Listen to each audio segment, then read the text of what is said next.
itu beliau tanggalkan, dan beliau mengarang kitab yang disebut dengan Ihya Ulumuddin. Makanya judulnya Ihya Ulumuddin, ini artinya menghidupkan ilmu-ilmu agama. Yang bila orang yang mencela itu membaca kitab Ihya Ulumuddin benar-benar dari A sampai Z, tahulah dia betapa luar biasanya Imam Al-Ghazali ini. Ini sebuah referensi Imam Al-Ghazali ini, bahwa rupanya di dalamnya luar biasa mutiaranya. Beliau ternyata mengawinkan antara yang johir dengan yang batin, antara fikih dengan yang batinnya. Nah, antara fikih, misalnya nanti ada di bab itu misalnya Asrarus Sholat. Kalau di dalam kitab fikih biasanya bab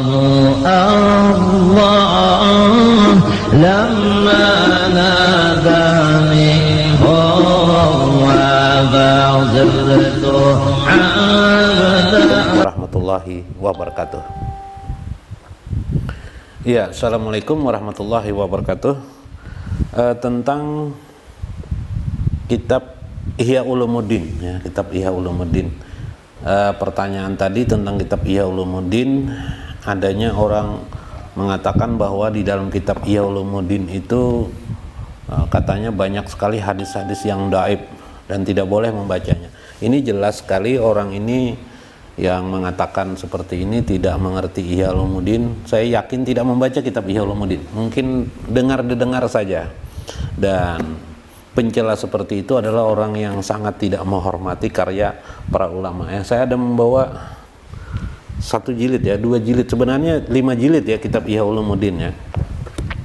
Saya akan menjelaskan tentang betapa luar biasanya Ihya Ulumuddin ini. Anda ketahui bahwa di Indonesia, apalagi saya hidup di Kalsel ini, mengerti sekali guru-guru besar, semua guru-guru besar maupun guru kecil di Kalimantan Selatan membacakan kitab Ihya Ulumuddin.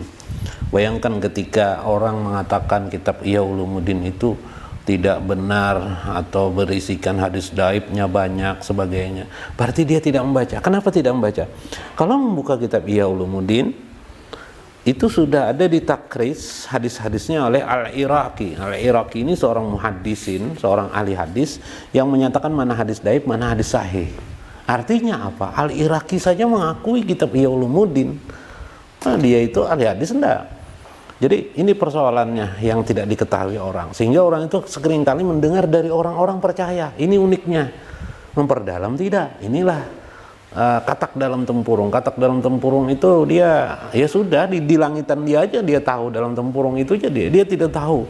Betapa, coba bayangin, ini 1 jilidnya, bayangkan sampai 5 jilid nih ya Ulumuddin ini. Bagaimana sejarah beliau melihat ini? Di dalam literatur Imam Al-Ghazali ini seorang profesor, ya, seorang guru besar di Nizamiyah. Selama kurun waktu beliau di Nizamiyah, orang sekarang ini daerah Irian, pada kekuasaan zaman Baghdad, kekuasaan Irak waktu itu di Baghdad, beliau diangkat menjadi guru besar sehingga beliau dikenal sebagai Hujatul Islam ketika itu.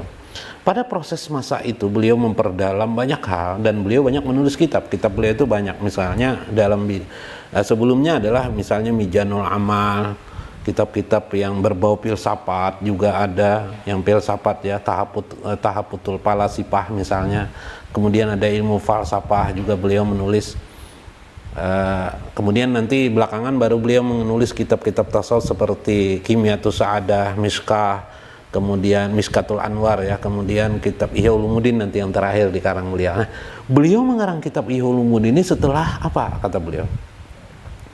Selama kurun waktu dari kecil sampai dewasa beliau mengajar di mana-mana, termasuk di perguruan tinggi di TUS ini di Nizamiyah, dan daerah sampai kepada Baghdad menjadi duta bagi khalifah sebagai Hujatul Islam.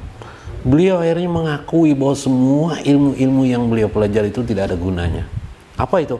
Ilmu fikih, ilmu kalam, ilmu teologi, tentang teologi, ilmu filsafat, ilmu hadis, ilmu tentang Quran sebagainya, tidak berguna, kata beliau. Lalu apa yang berguna? Lalu beliau melakukan mengasingkan diri ujrah. Ini luar biasa, seorang ahli, imam besar, alim besar, sangat alim pada masanya, melakukan mengasingkan diri di satu tempat menara masjid. Situ ada ruangan, beliau akhirnya mengurung diri di sana, melakukan ujrah, melakukan pendekatan diri kepada Allah. Sebenarnya hakikat hidupnya apa? Sebenarnya yang harus dilakukan beliau ini apa dalam agama ini? Sehingga, dan yang beliau lihat banyak bahwa orang berdebat kusir tentang masalah-masalah fikih, berdebat soal-soal yang jahir-jahir saja, mereka melupakan yang batin. Terlalu banyak orang belajar yang syariah saja, yang syariah johir-johir saja, hafalan demi hafalan, Al-Quran ini, hadisnya ini, begini-begini, tapi melupakan aspek-aspek yang batinnya. Lalu beliau akhirnya dari semua kesimpulan itu, ilmu-ilmu beliau yang lain itu beliau tanggalkan, dan beliau mengarang kitab yang disebut dengan Ihya Ulumuddin. Makanya judulnya Ihya Ulumuddin, ini artinya menghidupkan ilmu-ilmu agama. Yang bila orang yang mencela itu membaca kitab Ihya Ulumuddin benar-benar dari A sampai Z, tahulah dia betapa luar biasanya Imam Al-Ghazali ini. Ini sebuah referensi Imam Al-Ghazali ini, bahwa rupanya di dalamnya luar biasa mutiaranya. Beliau ternyata mengawinkan antara yang johir dengan yang batin, antara fikih dengan yang batinnya. Nah, antara fikih, misalnya nanti ada di bab itu misalnya asrarus sholat. Kalau di dalam kitab fikih biasanya babus sholat. Kalau beliau di dalam kitab Ihya Ulumuddin menulis asrarus sholat, rahasia-rahasia sholat. Ini luar biasa. Luar biasa. Rahasia sholat. Ya Pak. Beliau memperkenalkan bagaimana toharah, asrarut toharah, rahasia toharah. Itu ada toharah jahir, ada toharah batin. Toharah jahir itu kata beliau seperti biasa. Kita misalnya berwudu, misalnya wudu, ambil wudu. Nah, bagaimana kata beliau berwudu itu bukan hanya jawarih, anggota badan ini, tapi juga adalah bagian yang batinnya, yaitu meninggalkan dosa, menanggalkan dosa. Karena itu kitab Ihya Ulumuddin ini unik. Kitabnya berisikan beberapa modul ya, 3 komponen sebenarnya, 3 komponen. Satu adalah berisikan tauhid, nanti di bab 1, 4 sebenarnya, bisa dikatakan 4 atau 3 ya. Berisikan akhlak, ya, akhlak tasawuf, akhlak dan tasawuf ya, bisa dibagi 2 atau bisa 1 saja. Kemudian nanti ada di bab 1 itu tentang ilmu tauhid, bagaimana tauhid Ahlussunnah wal Jamaah yang harus kita pegangi. Yang ketiga adalah fikihnya, tapi dalam serat-serat ilmu batiniyah. Ini luar biasa dalam serat ilmu batiniyah. Nah, karena itu, karena dalam serat ilmu batiniyah, maka Ihya Ulumuddin menjadi serat ilmunya, sehingga ini oleh ulama-ulama di seluruh dunia dianggap yang kitab karya yang sangat besar ya.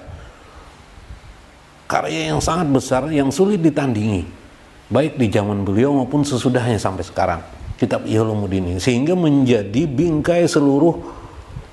bingkai ilmu-ilmu di dalam Islam secara keseluruhan. Bahkan Syekh Abdul Qadir Jailani sendiri mengambil pendapat-pendapat yang ada di dalam kitab Ihya Ulumuddin. Nah, sampailah supaya Anda tahu, supaya ini yang mencela Ihya Ulumuddin juga tahu, yang terutama pemuda-pemuda yang pertanyaan tadi seperti itu tadi, itu karena ketidaktahuan dia ya tentang kitab Ihya Ulumuddin.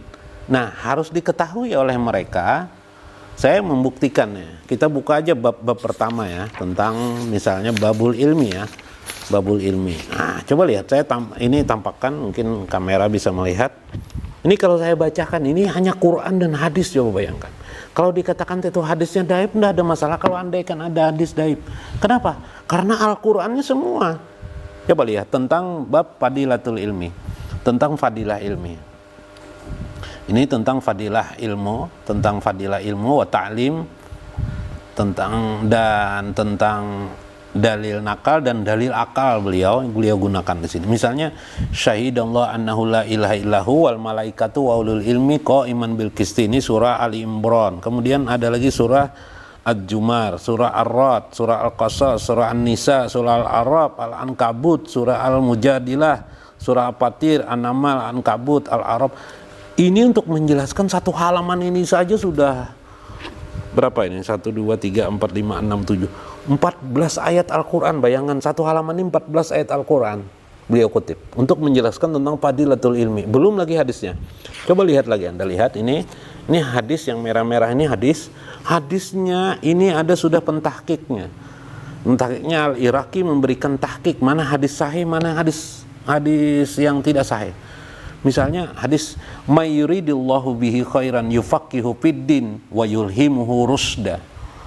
Ini hadis sahih ini dari Sahih Bukhari, Sahih Muslim. Ini hadis yang pertama saya ambil. Dengan David secara umum saja saya ambil. Saya mengutik menakal. Nah, kemudian hadis yang kedua al ulama warasatul anbiya.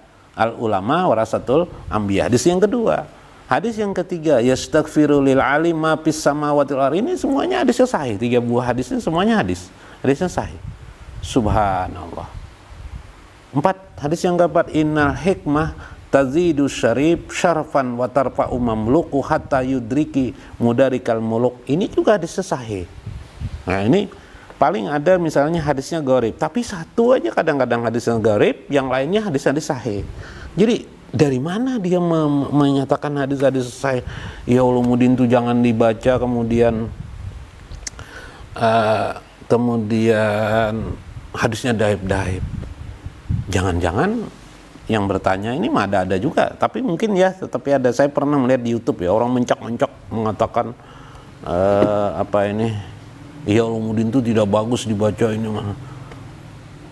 Bayangkan seluruh di Indonesia ini ulama-ulama ahlu sunnah wal jamaah, guru-guru agama ahlu sunnah wal jamaah membaca kitab Ihya Ulumuddin dan mereka menyukai ini sebagai sebuah fun keilmuan yang kalau meruntuhkan kitab ini sama meruntuhkan semua pesantren, semua ulama-ulama itu. Jadi jangan-jangan ini iblis untuk meruntuhkan ruh di dalam agama kita, dalam Islam agama kita, memahami tentang keyakinan agama. Ini dapat diperdebatkan semuanya. Perkataan beliau ini luar biasa. Satu kitab yang luar biasa, yang subhanallah sampai sekarang kita orang Indonesia ada enggak orang begini bikin seperti ini? Enggak ada. Dan ini sudah sangat serat. Karena itu para guru-guru agama dimanapun juga berada, mudah-mudahan kita tetap selalu membacakan kitab Ihya Ulumuddin ini sambil mengingatkan kepada orang-orang supaya bahwa kitab Ihya Ulumuddin ini memang menggeser jiwa kita dari keimanan yang rendah menjadi makin mendalam keimanan kita, makin tebal keimanan kita. Karena saya percaya dan yakin sekali orang-orang yang mencela kitab Ihya Ulumuddin itu mereka tidak belajar, tidak membaca Ihya Ulumuddin. Andaikan dia membaca kitab Ihya Ulumuddin, tentu pastilah mereka tidak akan pernah mencela. Karena orang yang membaca kitab Ihya Ulumuddin, mereka jiwanya tertutup untuk mencela orang lain, jiwanya tertutup untuk mengumpat orang lain, jiwanya tertutup untuk menghina orang lain. Karena di dalam Ihya Ulumuddin ada bab 2 kalau salah, atau bab 2 atau bab 3 ya, tentang beberapa hal, tentang bagaimana larangan beliau mengupas tentang mengumpat ya. Ghibah itu begitu luar biasanya. Syekh Al-Ghazali atau Imam Ghazali membahas tentang ghibah, sehingga orang yang membaca Ihya Ulumuddin tidak akan berani melakukan ghibah, tidak akan berani melakukan pencelaan kepada orang lain, apalagi mencela seorang ulama besar seperti terhadap beliau ini. Kira-kira itu disampaikan dalam hal ini sebagai sebuah referensi saja bagi kita. Ini kitab yang sangat baik, mutiara indah ilmu, mutiara ilmu ini. Wallahul muwaffiq wa aqwamut thariq. Assalamualaikum warahmatullahi